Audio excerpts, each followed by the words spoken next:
povos não alcançados, Deus nos deu o privilégio de trabalhar junto com a Grace. Grace é missionária local, missionária nacional daquela terra, a quem Deus deu o desafio de levar muçulmanos à fé em Jesus. E aqui eu peço para que vocês orem por ela.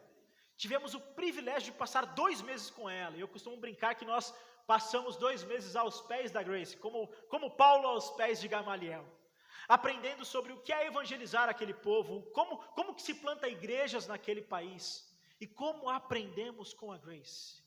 E a Grace ficou muito conhecida aqui no Brasil há algum tempo atrás, ficou conhecida como a Moça da Chuva. Não sei se vocês já ouviram a história da Moça da Chuva, mas a Grace foi visitar um pequeno povoado, também no topo de uma montanha. E quando ela chegou ali, as pessoas começaram a dizer a ela: Grace, nós estamos em grande sofrimento aqui, porque não chove nesse lugar há mais de 1 ano. Toda a nossa plantação está comprometida e nós já estamos quase a ponto de começar a passar fome.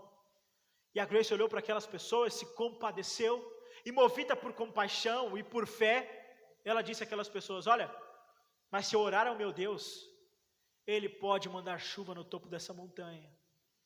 E aquelas pessoas olharam e ouviram aquilo, e estranharam muito, e disseram: olha, Grace, você sabe bem, aqui nós já temos os nossos deuses, já fizemos de tudo para eles, já oferecemos de tudo para eles, e não tem jeito, não tem quem faça chover no topo dessa montanha. E a Grace então retorna para sua casa, e durante a noite a Grace se coloca de joelhos, e pede a Deus para que derramasse chuva no topo daquela montanha. E Deus bondosamente ouve a oração da Grace, e naquela mesma noite, chuva cai sobre o topo daquela montanha. E no dia seguinte, a Grace retorna a esse povoado para testemunhar, porque apesar de ter chovido no topo daquela montanha, não choveu em nenhum outro lugar. E quando a Grace vai entrando por aquele vilarejo, as pessoas já vão apontando para ela e dizendo: olha só quem está vindo ali, é a Moça da Chuva.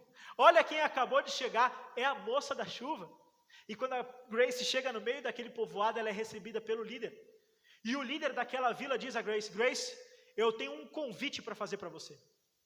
Eu quero te convidar para você vir morar aqui conosco, na nossa vila, no topo dessa montanha. Porque como líder dessas pessoas, eu quero que você ensine acerca do seu Deus para todos que vivem aqui, porque nós nunca vimos tamanho poder. Nós nunca vimos nada igual. E esse livro que você carrega com você, eu te dou autorização para você ensinar ele para todos que vivem aqui.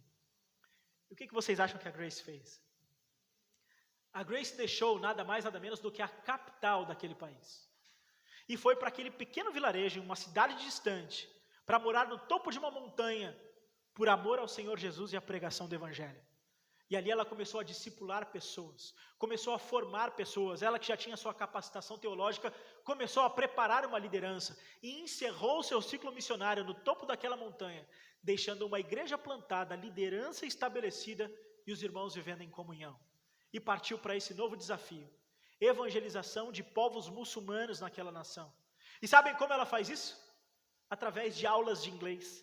Ela é professora de inglês e intencionalmente ela procura os vilarejos 100% muçulmanos e se oferece para dar aula gratuitamente nessas escolas, como professora de inglês, para ensinar às crianças essa outra língua. E qual a escola que não quer receber uma professora voluntária para ensinar inglês às suas crianças? E assim ela entrava nessas escolas e pudemos ir junto com a Grace por 2 meses a essas escolas e ajudá-la com as aulas de inglês. E é muito interessante, porque ela como professora, ela tem uma posição interessante, ela tem uma posição de destaque, de influência, porque naquele país o professor é extremamente visado, ele é alguém que forma opinião, ele é alguém que influencia, então a Grace tinha uma posição de destaque ali. Para os irmãos terem ideia, era muito comum, quando nós víamos ali em algumas escolas, a criança estava do lado de fora, ela chegava na classe, ela parava na porta, aguardava a autorização do professor, o professor autorizava, ela reverenciava o professor e depois tomava o seu lugar. Ou senão o professor entrava na sala, as crianças se colocam de pé, reverenciam o professor e depois elas se assentam. Mais ou menos igual nós vemos aqui no Brasil. É quase o mesmo cenário nas nossas escolas. Passou longe, né? Infelizmente. Hoje nós vemos aí professores até sendo agredidos por alunos, um tremendo absurdo. Mas ali então ela tinha essa influência, essa posição de destaque. E era muito interessante porque quando ela chegava na classe, as crianças também se colocavam de pé. Mas não para reverenciar a Grace. Pelo contrário, elas saíam correndo e se jogavam nos braços da Grace para abraçá-la. Tamanho carinho e amor que aquelas crianças nutrem pela vida da Grace e a Grace pela vida daquelas crianças. Como era precioso ver essa cena se repetir todas as quintas-feiras. E não só as crianças, mas muitos adultos vinham nos contar sobre o que a Grace fazia naquele vilarejo. Nós sabíamos que não era ela, mas Deus através da vida dela. E ouvimos até mesmo testemunho de casamento que foi restaurado através da ação da Grace, através da ação de Deus, através da vida da Grace, que tem vivido o poder de transformar entre os povos muçulmanos naquele país.